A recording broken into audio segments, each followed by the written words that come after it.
c'est un peu compliqué parce qu'il y a deux facteurs. Il y a avoir des résultats de suite et ancrer finalement sa méthode pour le futur. On sait que finalement, même si personne n'a voulu le dire, je pense qu'on a un peu sacrifié cette deuxième partie de saison avec un changement d'entraîneur pour préparer la suite. Aujourd'hui, il est en train de tester beaucoup de choses. Il est en train de tester ses joueurs individuellement. Il est en train de tester son système. Il est en train de tester la valeur collective. Et je pense pour aujourd'hui, il n'y a pas. Aujourd'hui, Bordeaux est dans une position où finalement, tu peux pas aller chercher plus haut. Je pense que tu n'es pas en danger. Bien sûr qu'il faut finir le plus haut possible, mais tu n'es pas en danger. Et je pense que voilà, il y a beaucoup de. Ils profitent de cette période-là pour ancrer quelque chose dans la tête des joueurs et voir ceux qui sont capables de suivre son exigence, voilà, je l'ai vu sur le banc être très près des joueurs, les replacer et tout ça. Et je pense que c'est un avant-goût du mercato qui va avoir lieu cet été. Non, mais un entraîneur, il ne se fout pas du résultat, mais on s'aperçoit que ça va pas pour grand-chose, même si les gens veulent plus de qualité de jeu, plus de jeu offensif. Il est en train de mettre en place certaines choses, d'aguerrir aussi des jeunes. Je dirais aujourd'hui on a monté on a monté Koundé assez haut, mais on oublie que c'est un jeune joueur et qu'un jeune joueur ça fait des erreurs et c'est en apprenant de ces erreurs-là qu'il va progresser. Donc voilà, il y a tout un travail derrière qui à mon avis est fait. On pourra juger finalement la vraie méthode de Sousa ou le vrai impact de Sousa l'année prochaine avec un début de saison et avec des recrues. Et de toute façon, quand t'as pas de résultats, forcément il y a un peu plus de fébrilité qui entre en ligne de compte. Après, je l'ai déjà dit, c'est que jouer au ballon c'est bien. Je veux dire, il faut jouer au ballon. Après, t'as des zones où c'est zéro risque et zéro. T'as trois zones au milieu du terrain. T'as trois zones dans le terrain. T'as la zone offensive où il faut vraiment que tu sois très très performant. T'as la zone du milieu de terrain où tu peux te permettre de faire des actions ou de prendre des risques. Après, t'as une zone défensive dans les 35 derniers mètres où c'est t'as pas le droit. Je veux dire, la passe de Koundé, elle est suicidaire contre.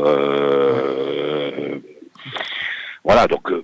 Sur ces zones-là, voilà, peut-être la volonté de trop jouer au ballon, de trop repartir vers l'arrière, voilà, il faudra certainement une adaptation à ça. Et dans ce système-là, j'ai pas vraiment l'impression que Bordeaux joue à 5, il joue plutôt à 3, il reste à 3, il assiste beaucoup sur les 3. Mais il faut que tu aies de la qualité au milieu de terrain pour pas perdre les ballons, il faut que tu aies une qualité de repli sur un 4-4-2 en repli défensif. Tout ça, c'est beaucoup de choses c'est beaucoup de changements pour les joueurs. Ça se travaille, voilà, et ça passe forcément par des erreurs. Alors, je suis pas en train de défendre Sousa de ce qu'il est en train de faire. J'ai juste l'impression qu'il a une ligne directrice assez précise. Est-ce qu'elle va réussir ou est-ce qu'elle va pas réussir? Mais au moins, il y a une direction précise. Et pour le moment, il change pas. Mais je suis vraiment pas sûr que ça soit un réajustement tactique. Je pense qu'il y a un recadrage de Kamano. Kamano est pas habitué à jouer dans ce rôle-là. Il joue plutôt sur les côtés, de jouer derrière l'attaquant. Et c'est vrai qu'en première mi-temps, il a joué pratiquement sur la même ligne que l'attaquant. Et forcément, quand tu joues sur la même ligne que l'attaquant, tu as toujours ce premier décalage, la première passe qui a été faite et qui élimine deux joueurs et qui a mis Bordeaux un peu dans la panade et être en retard sur chaque action parce que Kamano s'est pas occupé du premier relanceur de Lyon. Je pense que il a dû lui expliquer vraiment la manière dont il voulait fonctionner.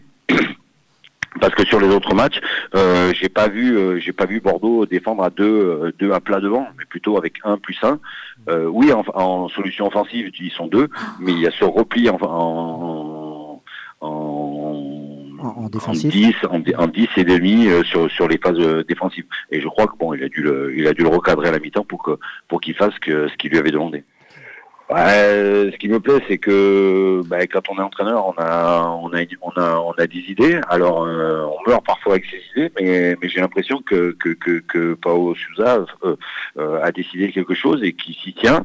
Je l'ai vu très actif sur le banc, à replacer, à parler, à engueuler même. Voilà. Et puis après, je trouve que ces déclarations d'après-match, même voilà, quand moi je vois le public de Bordeaux applaudir Pablo après son expulsion contre Marseille, je deviens fou, parce que pour un entraîneur tu peux pas, tu mets ton équipe à manger, et lui il en a parlé en conférence de presse, j'ai bien aimé. Maintenant un entraîneur il est jugé sur les victoires qui va amener au club, donc on pourra le juger quand il y aura un moment, mais je pense que cette période de transition est voulue par les actionnaires et va permettre, j'espère, de retrouver quelque chose de cohérent.